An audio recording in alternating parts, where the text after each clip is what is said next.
Imagine a world where access to clean water and reliable electricity are not basic rights. Yet today, over 2 billion people lack access to safe drinking water and electricity, and the number is expected to rise. What if the solution to both of these global crises, water and energy, could be found in the abundant power of the sun? In this episode of the Good Viral podcast, we're diving into the inspiring work of GivePower, an organization that's revolutionizing how we think about clean energy and humanitarian aid. By harnessing solar power, GivePower's solar water farms are producing life-saving drinking water in areas devastated by water scarcity, while also providing sustainable electricity to fuel local development. Water scarcity is more than just a humanitarian crisis. It's a political, economical, and human rights issue that threatens to amplify conflict, food insecurity, and poor health. Lack of access to electricity is no less devastating. Energy poverty affects millions of people, leaving communities with impaired health, low educational performance, and worsening gender discrimination. From communities in Kenya's largest slums to the remote villages of Haiti, GivePower's work is about more than survival. They're lighting up homes, schools, and healthcare centers while transforming lives with the gift of clean, drinkable water. This isn't just another charitable mission. This isn't white saviorship. It's a blueprint for sustainable change. How are they making this happen? What's the connection between solar energy and clean water? And what can we learn from their pioneering approach? Get ready to hear stories of survival, innovation, and hope. Tales of communities empowered by electricity and clean water. This episode will show how you can be part of the solution to bring clean water and power to the most vulnerable communities, one drop and 1 watt at a time. Welcome to the conversation. Hello, everyone, and welcome to another episode of Good Viral. Today we have Michelle with GivePower, and we're so excited for you to be here, Michelle. Thank you for joining us on the podcast. Such a pleasure. Happy to be here this morning.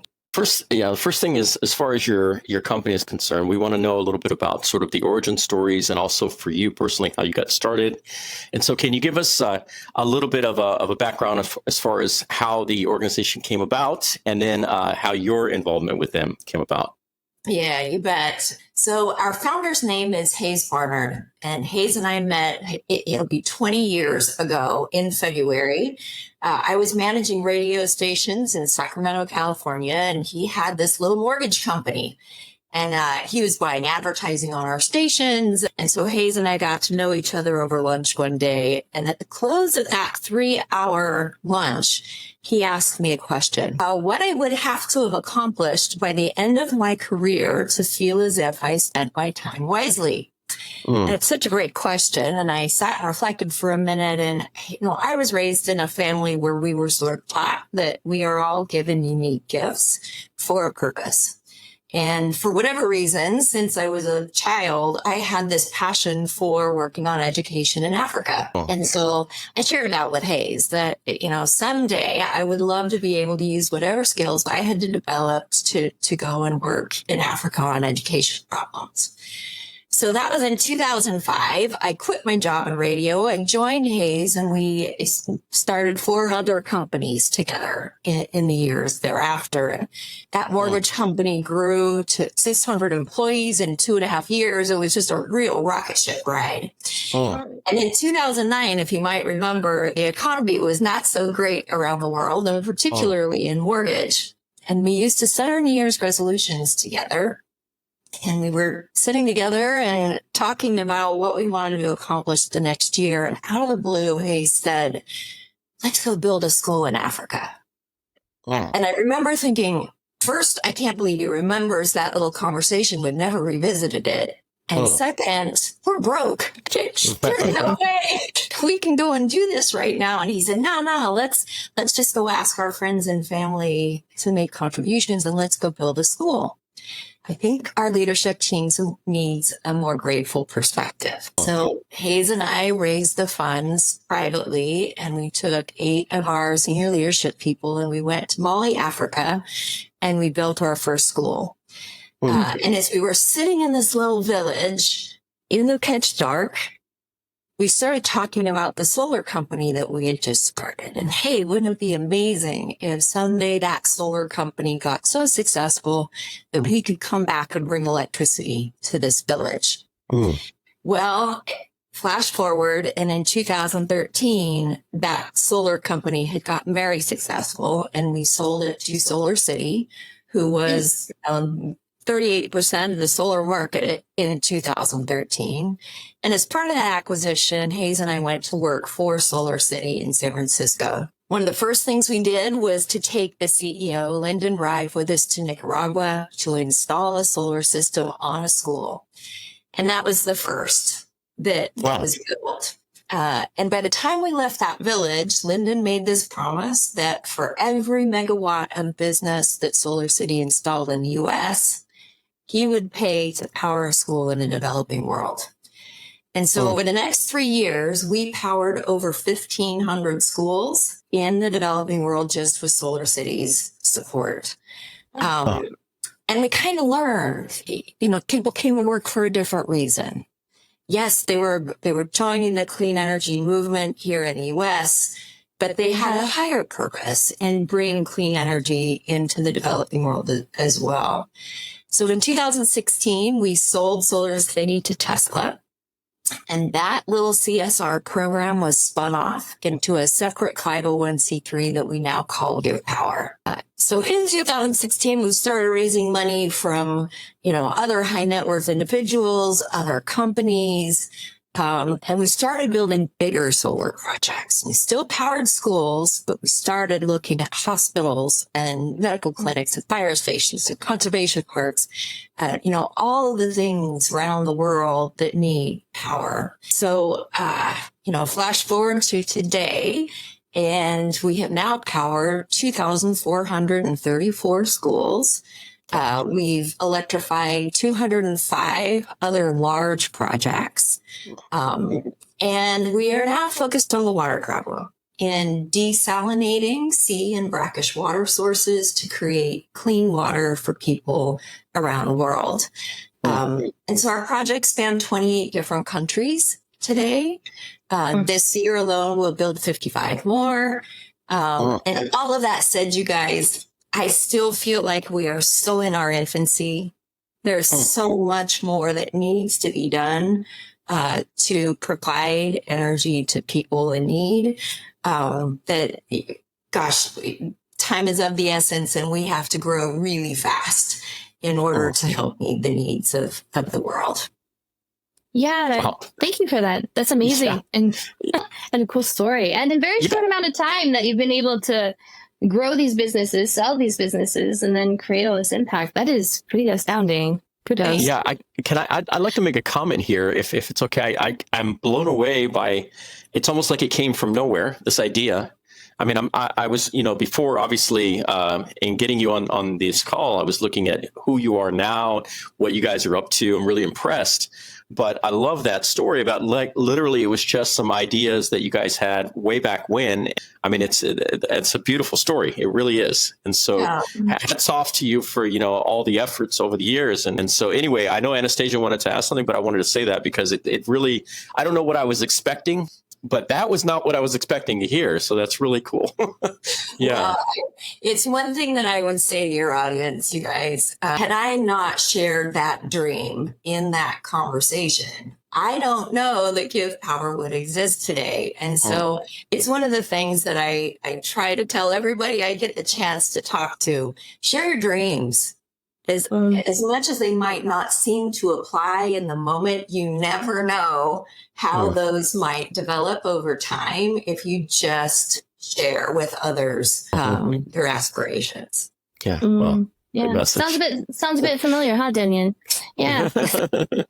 Very cool. Yeah. It's interesting because I was looking on your website just to kind of get a bit more of an idea of the scope of where you guys are and what you guys do. And on your website, and I'm sure the numbers haven't quite been updated yet, but at the time of the website posting, it said you have brought 886,000 people clean water. And I was like, I I'm more of a visualized person. So I'm like, how big is that? It's a number, but it's hard to kind of visualize that. So I was like, what are some cities in the world that are similar in numbers, And so I was like, okay, 886,000 people is more than the whole city of Seattle. It's almost the size of Charlotte in the US, and it's almost the size of two Miamis, the proper city of Miami. And then if you go over to Europe, for our European listeners, it's larger than Venice and almost the size of Edinburgh, Scotland. And I just I've been to many of those cities, and I was just feeling that's a lot of people. I was like, oh my gosh, if you just walk around Edinburgh, imagine all those people not having access to clean water. And then all of a sudden, GivePower comes around and is able to help those people facilitate those needs. And that's absolutely fantastic. So I just kind of wanted to give our listeners the opportunity to have an immersive idea of what that actually might feel like, is walking around Charlotte in the US and being like, this whole city didn't have water at one point and now it does. And it's fantastic. And so, but tell us a little bit of a specific story maybe that can help us kind of identify the problems and the solutions you guys really give. Something that maybe helps pair a bit of how you bring water and electricity together to someone or to some community in need. Yeah. So Anastasia, we do need to update the website. I was just in Kenya. I got back last week and we opened 2 new solar water farms there. And so we rolled over the 1 million person mark. We are now, wow, that's great. Yeah, it's a big milestone for us. We're now providing access to clean water for 1,023,000 people around the world. But there are 1.4 billion that need clean water. We have a lot of work to do. So stories, yes. I think one of the things that I enjoy about working with GivePower is we really believe sustainable transformation starts with clean energy. And what I mean by that is you can go into a community and you can fix the water problem. And that's great. It improves health. It improves the economy. Kids aren't sick, so they go to school more regularly, all of those things. But that's one problem. When you then go back into that community and you power the school and you power the medical clinic and you power the food processing center, we get the chance to truly transform life in that community. And so GivePower's motto is give good and power better, which means giving these projects is really good, but it's the empowerment of the people who live there to use them in a way that solves their own problems that is really where the magic happens. And so, one of our large distributors is a company called ServiceNow. Our partnership with them is just amazing. I'm so grateful for their support.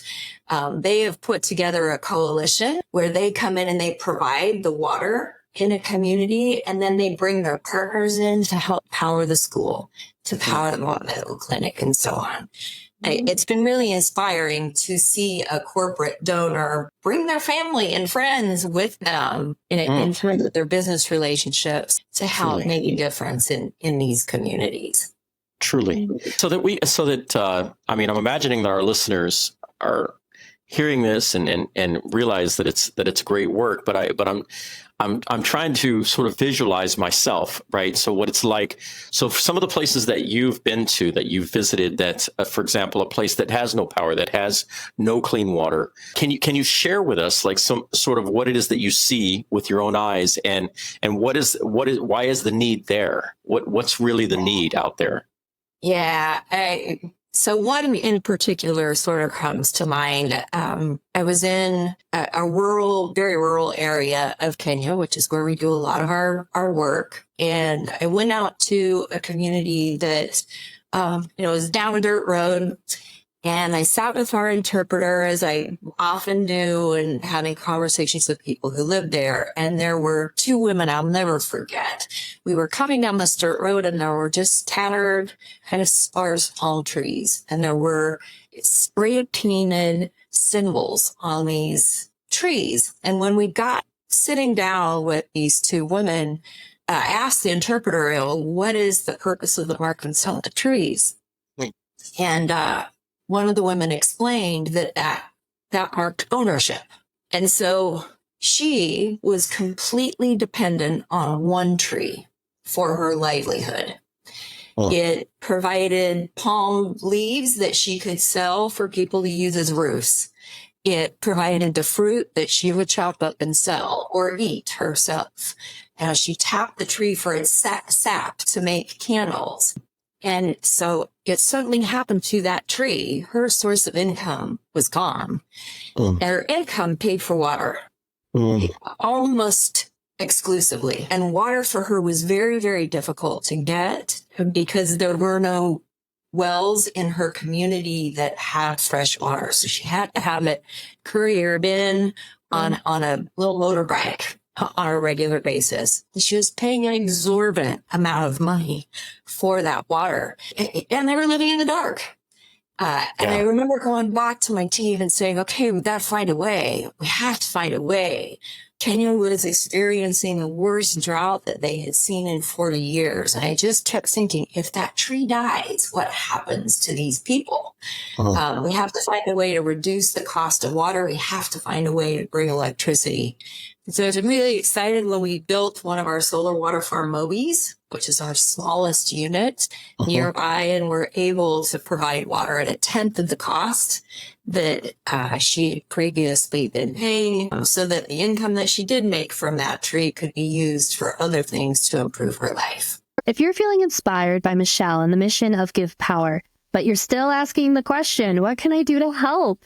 There are plenty of ways you can help right now. First up, consider donating time or your funds to support their initiatives. Even $1 a day or even $1 a month can go a long way. You will find a link to their website in the description wherever you're listening or watching this episode. Every dollar and every minute makes a difference. If you're looking to get hands-on with GivePower, please do check out their website and their volunteer activities. There's always the power of social media. Please like, comment, and share this episode to spread awareness and inspiration so that others can also take action. Remember, together, we can create massive and positive change. Now, on to the rest of the episode with more inspiring stories from Michelle. And as always, thank you for being part of the conversation.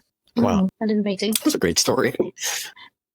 You know, I think we can take for granted, right, what electricity brings us, what just fresh water can bring us. I was traveling in the Philippines for a little bit, and this is, you know, their needs are not quite what some of Kenya's needs are, I should say, but they do have to ship in their water. And I was being taxied by this person to the airport, and we had about an hour to talk. And, you know, I asked him, does everybody collect rainwater? Because they have these big jugs, right, to collect rainwater. And they said mostly no, they do when it does rain, but mostly they get it shipped in. The problem was this was on Cebu Island, and they normally don't get typhoons. One day they did get a huge storm that came through and pretty much wiped out the electricity, wiped out the roads. So they couldn't quite get their water to places that needed it.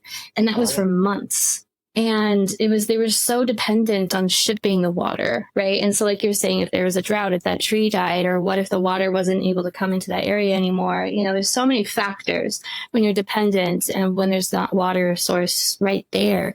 And so I think it's really important for people to understand it looks in so many different ways, and just having access to water and how that can change things in a minute if it's just disrupted. And so I think it's great that you guys are bringing them something that not only brings on the cost, because if most of your money that you're trying to make just goes towards water, you don't have the availability to really have aspirations for much else. And so I think you're giving more opportunity to be inspired and to dream a bit more, right? And so I think that's also great and liberating for people. That's really cool. Thank you. Yeah.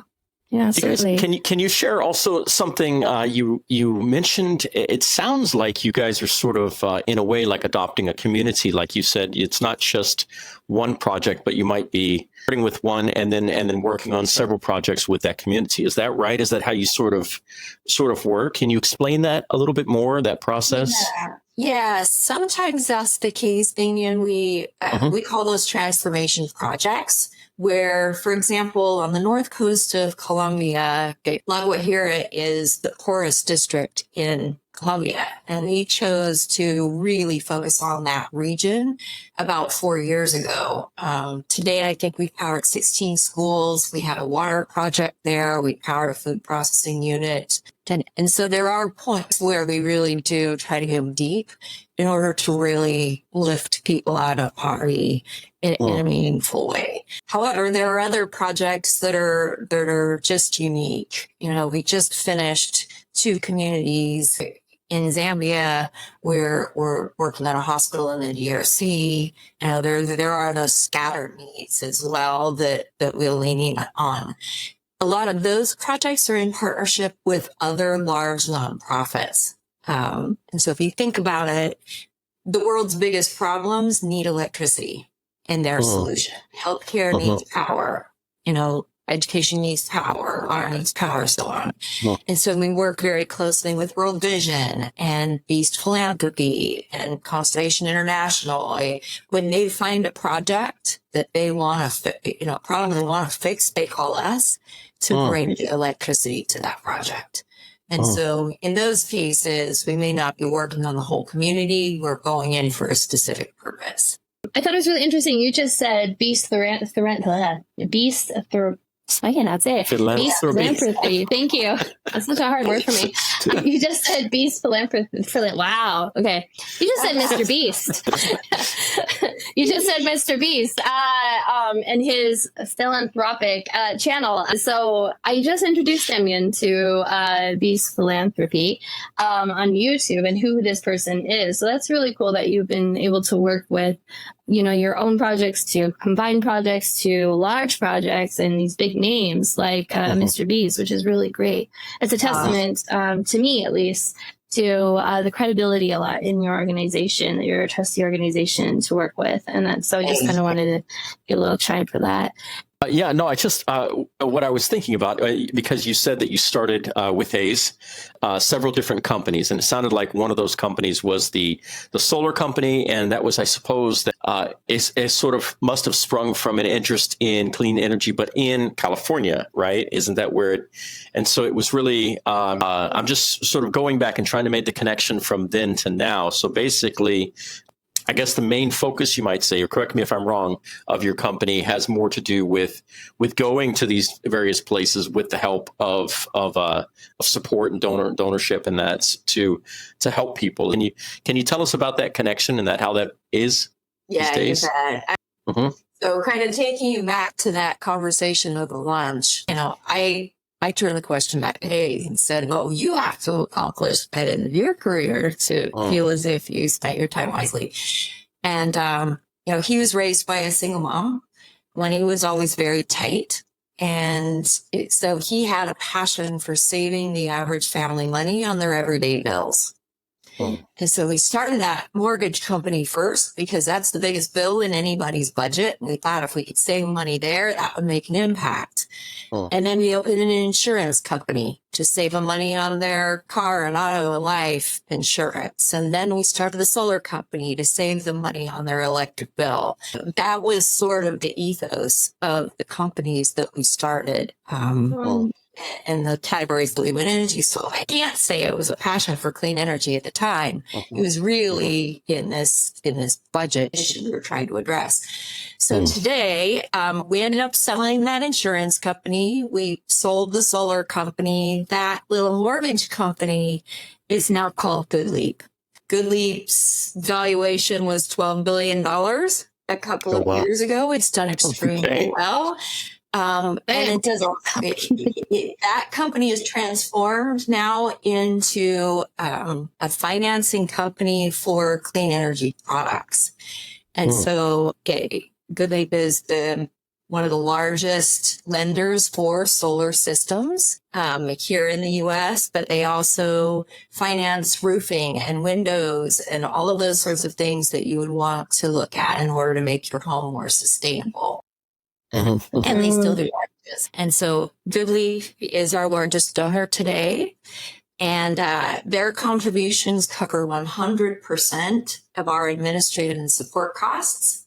So any other donation that we collect from an individual or a company goes 100% to projects in the field. So we're really, really lucky to be able to make that promise to our donors that their funds are going to go immediately to people in need. That's fantastic. Yes.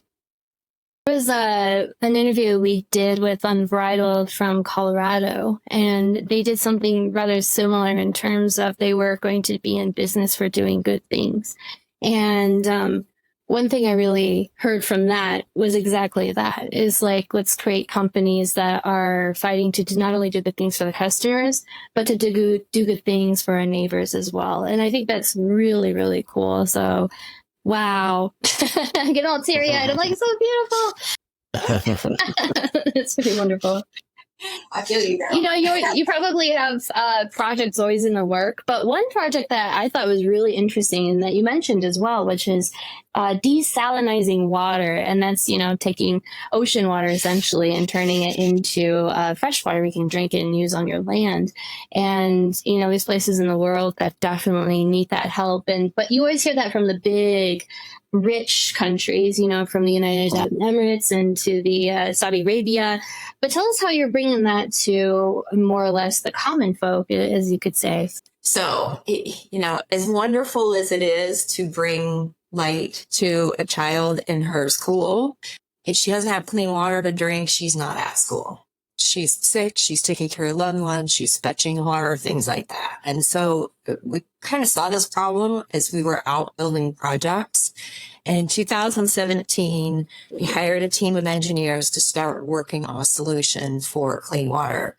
Now, desalination is not new. You know, the technology, to put it in super simple terms, is that you take salty water and that has other impurities as well, and you push it through a membrane whose holes are many times smaller than a human hair.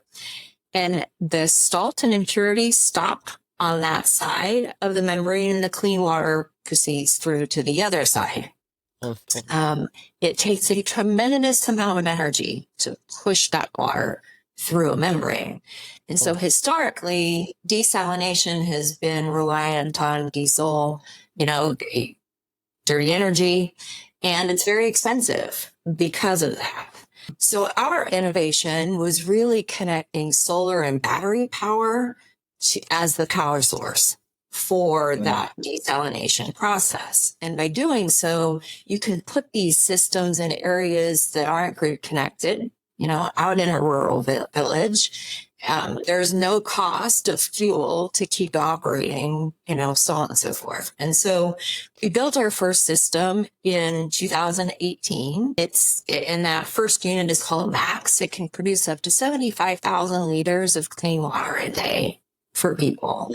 And we really focus on drinking water. You know, we encourage people to continue using their wells and boreholes and things like that for their washing and cleaning, but use that water to drink and to cook, to maintain your health.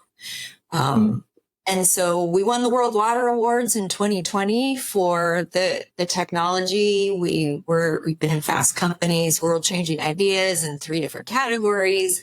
We won the Energy Globe in Kenya for the technology. Because it is unique. These are not big commercial units. They are small and meant to be community scale for drinking water. And they have that clean energy independence to ensure that they remain productive for 20 years. So every time we build one of these systems, we are making a 20-year commitment to continue its operation within that community. Oh, that's really great. That's really great. And can you share with us then? Is that your main focus right now as a company? Like, what is exciting for you? Like lately, like when you wake up, you know, what's the thing that you're really excited about working on right now at this moment? Yeah, I have one project in particular that I'm just giddy about. We are expanding our water projects into Tanzania. And I visited Dodoma, the capital, in January of this year, and I was meeting with the Ministry of Water, talking about water problems with them. And it was just, you know, I call these God winks, when you're just kind of in the right place at the right time with the right people to do something kind of special. And I was sitting with the ministry, and I was explaining our technology, and he stopped the meeting and he said, our minister was on the campus of the University of Dodoma 2 days ago, and they have 35,000 students at this university, and they only have 50% of the water that they need in the dorms to support those students. And so the students, understandably, are kind of in an uproar about the water problem. And so the minister promised in that meeting that he would bring a solution to the university. Well, the problem while doing this is that the water is salty, and they had no way to fix that. Just by happenstance, we walked in 2 days later with desalination technology looking for a project, and Tanzania is our first flagship, project in the country. And so now here we're deep into the development of that system. So not only will we have a max on the campus providing clean drinking water to the students, but we're going to utilize it as a training hub for students to learn about solar and water purification. And as they're trained, and we create curriculum at the university to help these students learn about these important areas, we'll also be able to hire them for our African projects. Oh, that's great. So I'm super excited about that particular project. We work with USC and Georgetown and Stanford and University of Texas, here in the U.S., but now we'll have an African university where we're also investing in students' futures. Oh, that's great. That's really cool. I've been to universities where they have their own electricity production area, whether that's more, I don't know, is it nuclear based that they're doing it? I'm not sure, but I'm not a science girl.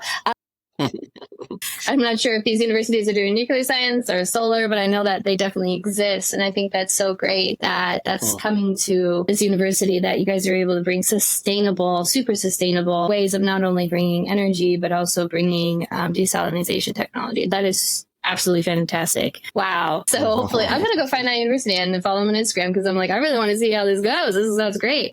Yeah, for sure. So, one thing I love to hear about is transformational stories of how people feel. So, you have all these projects, and you mentioned this woman with the tree. I'm not sure if you've been able to follow up with her exactly, but is there a story out there where you can tell us a bit about how people feel before and after you've been able to work with the community and really build something that down the road, a year or so later, how are people feeling? How are they transforming themselves? Yeah.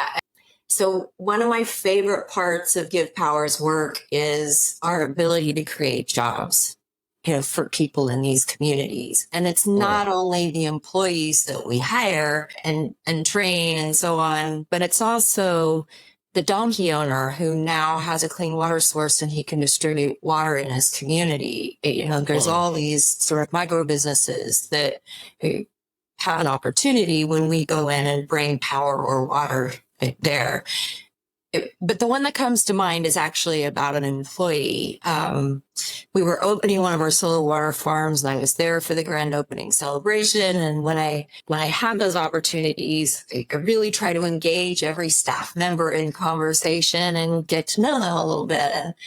And this one woman I remember at our project in Dunbury, and there was one woman in particular that, no matter what I did, I just couldn't get her to engage. And I ended up sort of deciding maybe she didn't speak English. She wasn't confident in a language gap. And so I let her off the hook and kind of moved on with the introductions. A year later, I was back at that same site to celebrate their 1-year anniversary. And we had this beautiful little dinner for the staff, and the site manager asked one of the employees to give a blessing on the food before we started. And this elegant woman with, the most electric smile stood up and gave it, literally, I think, the most beautiful prayer I've ever heard in my life. It was just brings me to tears even thinking about it now. It was really, really special. And after the dinner, I went to the site manager and said, "Who was that?" And And she said, Michelle, that's Marcella. Marcella was the cleaner, the woman who I couldn't get to engage a year earlier. The cleaner at these sites is our most humble entry-level job. Marcella had been promoted into our sales manager at that site. Just about 6 months ago, I got the opportunity to congratulate her on being promoted to run her own site. Wow.